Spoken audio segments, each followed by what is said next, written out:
Merhaba arkadaşlar. Bugün güzel bir poğaça tarifim var. Katmer poğaça.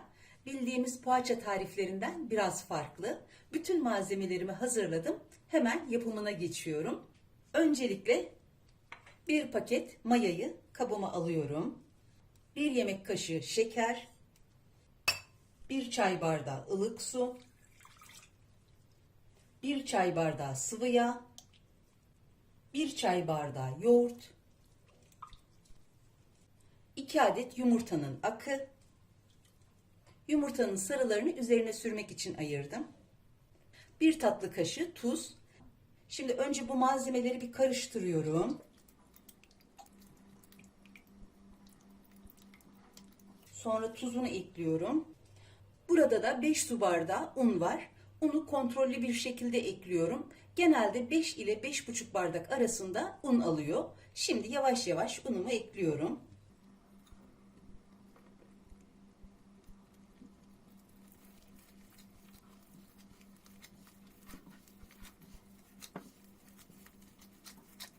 Biraz yumuşak. Şöyle az bir şey daha un ekliyorum.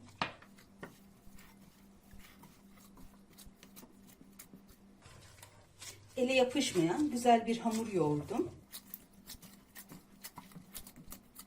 Toplamda 5,5 su bardağı un kullandım. Şimdi hamurumu hiç bekletmeden tezgaha alıp açıyorum.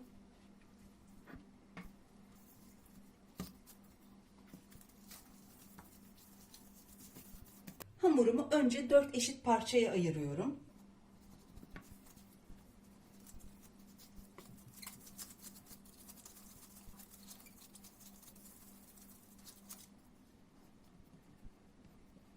Hamurumu açmaya başlamadan önce tavama 125 gram tereyağı alıp ısıttım.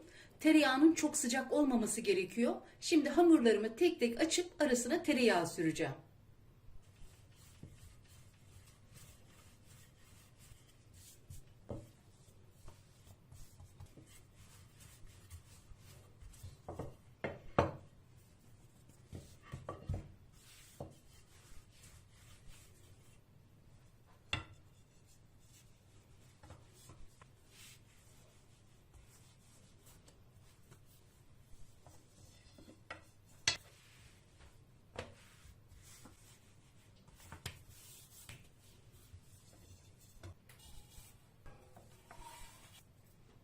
Hamurumun üzerinde hiç boşluk kalmayacak şekilde üzerine tereyağı sürüyorum.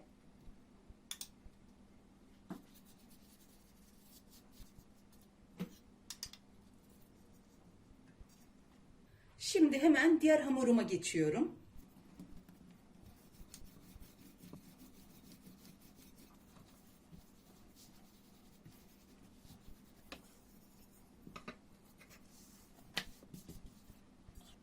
İkinci hamuru daha önce açtığım ilk hamurun üzerine seriyorum.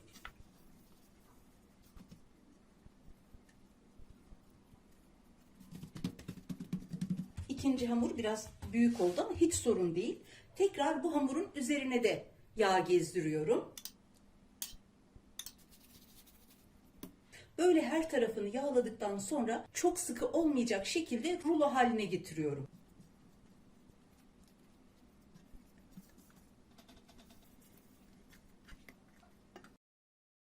İlk rulo hamurumu hazırladım. Şimdi diğerini de hazırlayacağım.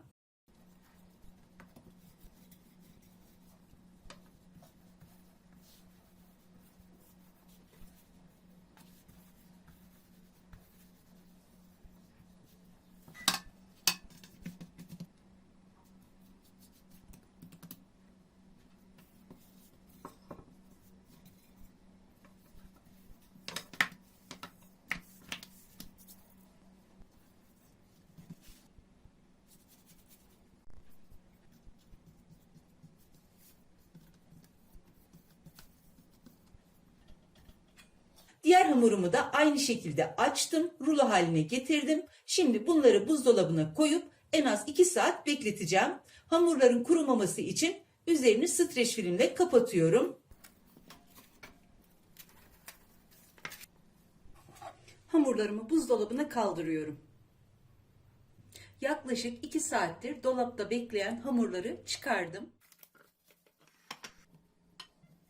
şöyle üçer parmak üçer parmak kesiyorum.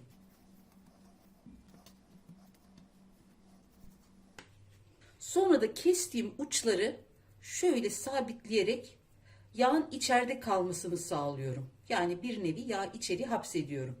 Uçları birleştirdikten sonra elimle yassılaştırıyorum. Yine bu kestiğim noktayı böyle büzüştürüyorum. Hepsini bu şekilde hazırlıyorum. Hamurlarımı bu şekilde hazırladıktan sonra elimle iyice yassılaştırıyorum. Böyle açıyorum.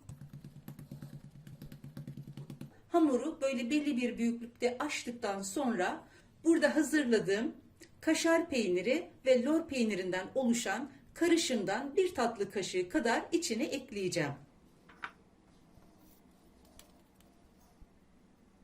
Şöyle bir tatlı kaşığı kadar içine ekledikten sonra normal poğaça hamuru gibi kapatıyorum. Uçlarını bastırmadan elimle şöyle birer santim kadar dipten bastırarak şu şekli veriyorum.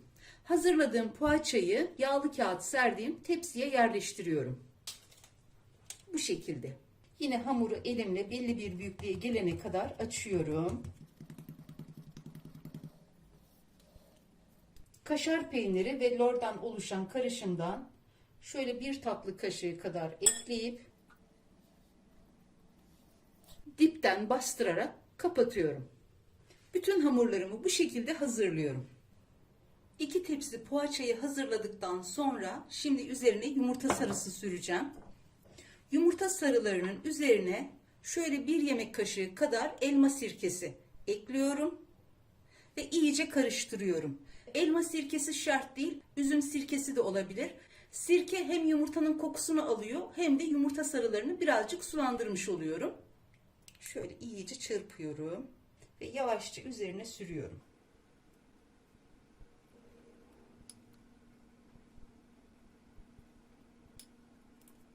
Yumurta sarılarını sürdükten sonra üzerine çörek otu ve susam serpiyorum.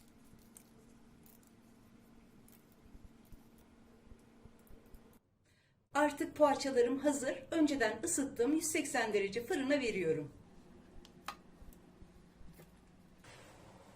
İlk tepsi poğaçalarım pişti. 2 tepsi poğaçam da pişti. İlk sıcaklığı geçsin, sonra sunumunu yapacağım. Gerçekten çok güzel bir poğaça. Bildiğimiz klasik poğaçalara benzemiyor. Her katı ayrışan, tel tel dökülen çok harika bir poğaça. Daha sıcak. Şu şekilde.